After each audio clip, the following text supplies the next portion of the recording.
with a bag of peas and about 100 weight of biscuit. He also brought me a box of sugar, a box of flour, a bag full of lemons, and 2 bottles of lime juice, and abundance of other things. But besides these, and what was 1,000 times more useful to me, he brought me 6 new clean shirts, 6 very good neckcloths, 2 pair of gloves, 1 pair of shoes, a hat, and 1 pair of stockings, with a very good suit of clothes of his own, which had been worn but very little. In a word, he clothed me from head to foot.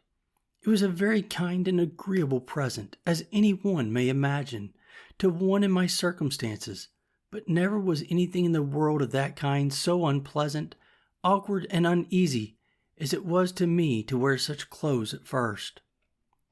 After these ceremonies were past, and after all his good things were brought into my little apartment, we began to consult what was to be done with the prisoners we had, for it was worth considering whether we might venture to take them with us or no, especially 2 of them, whom he knew to be incorrigibly and refractory to the last degree. And the captain said he knew they were such rogues that there was no obliging them, and if he did carry them away, it must be in irons, as malefactors, to be delivered over to justice at the first English colony he could come to. And I found that the captain himself was very anxious about it. Upon this, I told him that, if he desired it, I would undertake to bring the 2 men he spoke of to make it their own request that he should leave them upon the island. I should be very glad of that, says the captain, with all my heart. Well, says I will send for them up and talk with them for you. So I caused Friday and the 2 hostages, for they were now discharged, their comrades having performed their promises, I caused them to go to the cave and bring up the 5 men pinioned as they were to the bower, and keep them there till I came. After some time, I came hither dressed in my new habit, and now I was called governor again. Being all met, and the captain with me, I caused the men to be brought before me, and I told them I had got a full account of their villainous behavior to the captain, and how they had run away with the ship, and were preparing to commit further robberies, but that Providence had ensnared them in their own ways, and that they were fallen into the pit which they had dug for others. I let them know that by my direction the ship had been seized, that she lay now in the road, and they might see by and by that their new captain had received the reward of his villainy, and that they would see him hanging at the yard arm. That, as to them, I wanted to know what they had to say why I should not execute them as pirates taken in the fact, as by my commission they could not doubt but I had authority to do so. One of them answered in the name of the rest, that they had nothing to say but this, that when they were taken the captain promised them their lives, and they humbly implored my mercy.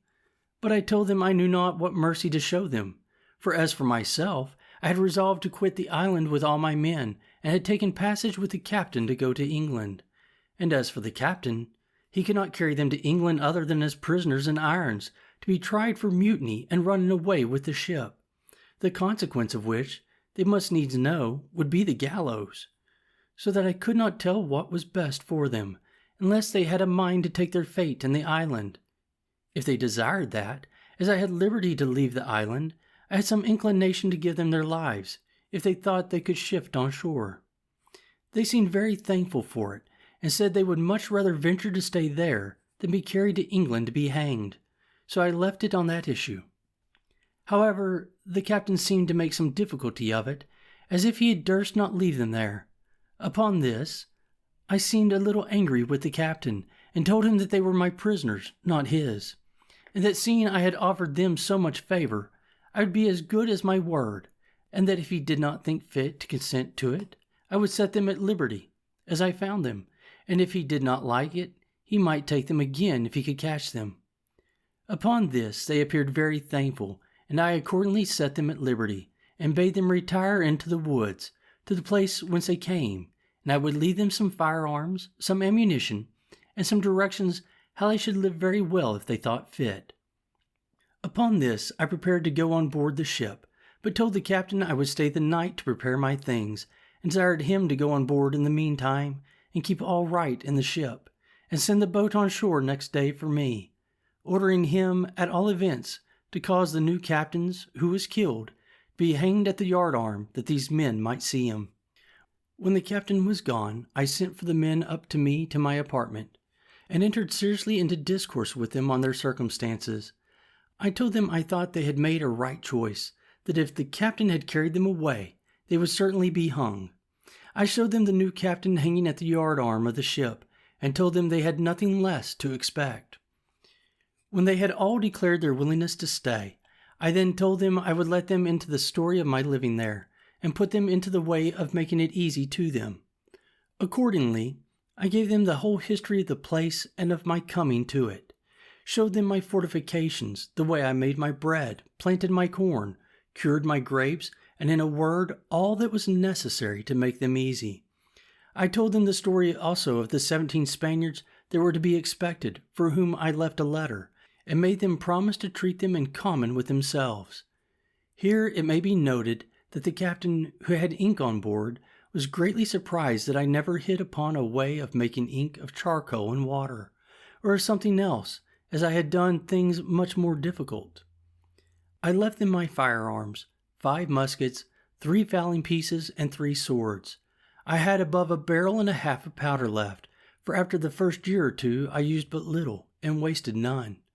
I gave them a description of the way I managed the goats, and directions to milk and fatten them, and to make both butter and cheese. In a word, I gave them every part of my own story, and told them I should prevail with the captain to leave them 2 barrels of gunpowder more, and some garden seeds, which I told them I would have been very glad of. Also, I gave them the bag of peas which the captain had brought me to eat, and bade them be sure to sow and increase them.